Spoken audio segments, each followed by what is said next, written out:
bà số đấyในក្នុងវីដេអូបន្តនេះយើងបន្តមេរៀនទី7ផ្ទៃក្រឡានៅក្នុងចំណុចដដែលគឺឯកតានៃຂະຫນາດសម្រាប់វាស់ផ្ទៃក្រឡាយើងចូលទៅដល់លំហាត់ទី2នៅទំព័រទី34បាទមាន2សំណួរគឺគេឲ្យគណនាផលបូកនេះទាំងអស់នេះហើយចម្លើយចុងក្រោយគឺគិតជាម៉ែត្រការ៉េបាទអញ្ចឹងដើម្បីគណនាអានឹងបានតើយើងចាំណាបាទពីការបំបែកຂະຫນាតគិតផ្ទៃកន្លាគឺពី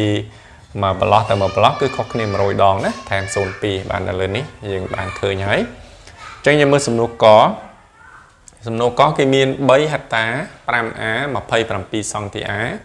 យកមកធ្វើបានទីបូកជាមួយនឹង2ហិតតា 35a 40ម៉ែត្រការ៉េតើសរុបទាំងអស់នេះស្មើនឹងប៉ុន្មានម៉ែត្រការ៉េអញ្ចឹងវិធីធ្វើមានច្រើនយ៉ាង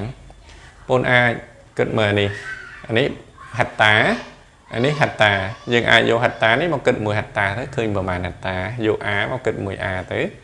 ហើយអានេះម៉ែត្រការ៉េអានេះគេបងសង់ទី a បាទយើងដឹងថាសង់ទី a ហើយម៉ែត្រការ៉េនេះដូចតែគ្នាទេយើងអាចយកវាមកគិតជាមួយគ្នារួចហើយបានយើងបំបែកទាំងអស់ហ្នឹងទៅជាអីគេម៉ែត្រការ៉េឬក៏វិធីម្យ៉ាងទៀតយើងមើលយើងឃើញអាមុខនេះសំទោសកន្លែងយើងមាន3ហិតតា 5a 27សង់ទី a យើងអាចយកនេះឯកតាដែលគេឲ្យមកនេះបាទយើងបំបែកវាទៅជាម៉ែត្រការ៉េទាំងអស់ទៅហើយយកអាខាងក្រោយនេះបំបែកវាទៅជាម៉ែត្រការ៉េទាំងអស់ហើយចាំយកអាទាំងអស់ហ្នឹងមកធ្វើបានទីអីចូលគ្នាបូកបញ្ចូលគ្នាបាទអញ្ចឹងដំបូងប៉ុនមើលយើងគិតប៉ុណ្ណេះសិនណាបង3ហិតតា 5a 27សង់ទី a អញ្ចឹងយើងបំបែកវាទៅជាម៉ែត្រការ៉េទាំងអស់តើស្មើនឹងអីតើនេះស្មើឥឡូវពឹកគិតអានេះសិនបង3ហិតតាហិតតានៅកន្លែងនេះមែនទេបងអញ្ចឹងបើខ្ញុំដាក់លេខ3នៅកន្លែងនេះខ្ញុំចង់បំបែកវាទៅជាម៉ែត្រការ៉េអញ្ចឹងតើខ្ញុំត្រូវថែម0កន្លែងនេះ2កន្លែងនេះ2អញ្ចឹងយើងឃើញបានប៉ុន្មានបងនេះរីឯ10 100 1000 10000ណាយើងបាន30000អាកន្លែងនេះបងបាន30000ម៉ែត្រការ៉េណាបង30000បូកឲ្យចុះ 5a នេះ a នៅកន្លែងនេះអញ្ចឹងបើសិនខ្ញុំដាក់លេខ5នៅកន្លែងនេះបើសិនខ្ញុំដាក់លេខ5នៅកន្លែងនេះខ្ញុំចំបែកវាមកម៉ែត្រការ៉េថែម0.2ដងមកមានន័យថាបាន500មានទេបងបាទបូកថែមហ្នឹង500បូក27សង់ទី a 27សង់ទី a និងម៉ែត្រការ៉េគឺដូចគ្នាទេអញ្ចឹងបើ27សង់ទី a មានន័យថា27ម៉ែត្រការ៉េហ្នឹងឯងតើនេះបងបាទអញ្ចឹងបូកចូលគ្នាមើលលេខគត់ទេបងឡើយនេះ30000រាយ10 100 1000 30000បូក500បាន30500បូកថែម27ទៀតវាបាន30527ម៉ែត្រការ៉េអញ្ចឹងនេះត្រឹមកណាត់ខាងមុខនេះណាបងយើងបានគេ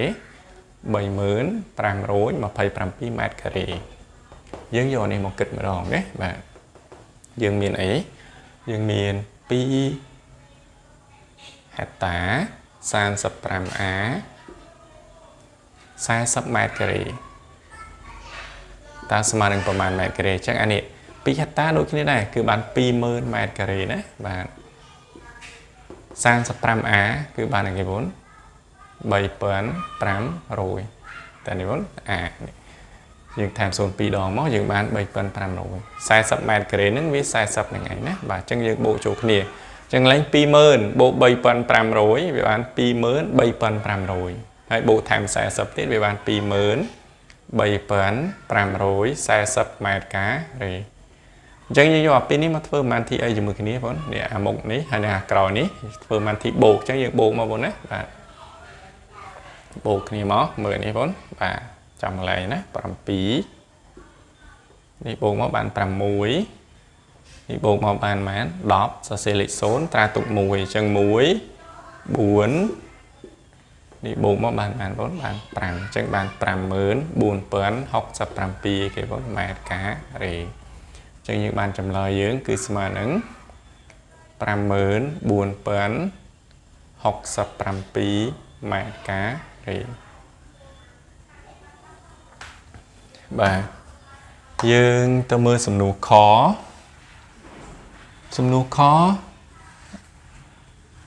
ប្រមាណទីដកមែនទេបងបាទខាងមុខនេះ 77A 35 métការ៉េដកឲ្យ 5075 métការ៉េចម្លើយចង់បានជា métការ៉េអញ្ចឹងអាខាងនេះវាជា métការ៉េស្រាប់ហើយអញ្ចឹងបងគ្រាន់តែបំបែកអានេះទៅជា métការ៉េហើយធ្វើប៉ុន្មានទីដកអញ្ចឹង 77A 77A បើយើងដាក់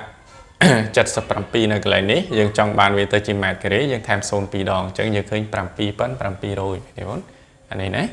យើងបាន 7700 បូកឲ្យ 35 ម៉ែត្រការ៉េបូកឲ្យ 35 គឺបានគេបង 7735 ម៉ែត្រការ៉េអញ្ចឹងយើងយកអាទាំងអស់នេះយកមកដកនឹងបានចេញបងដកឲ្យ 5075 ម៉ែត្រការ៉េអញ្ចឹងតើដកទៅបានប៉ុន្មានណាយើងធ្វើប្រមាណទីទាំងអស់គ្នាបាទ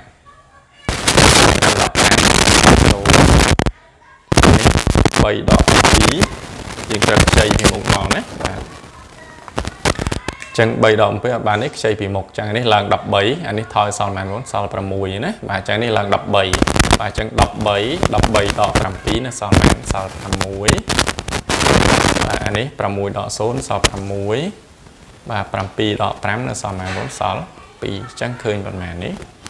គឺយើងនៅសល់2600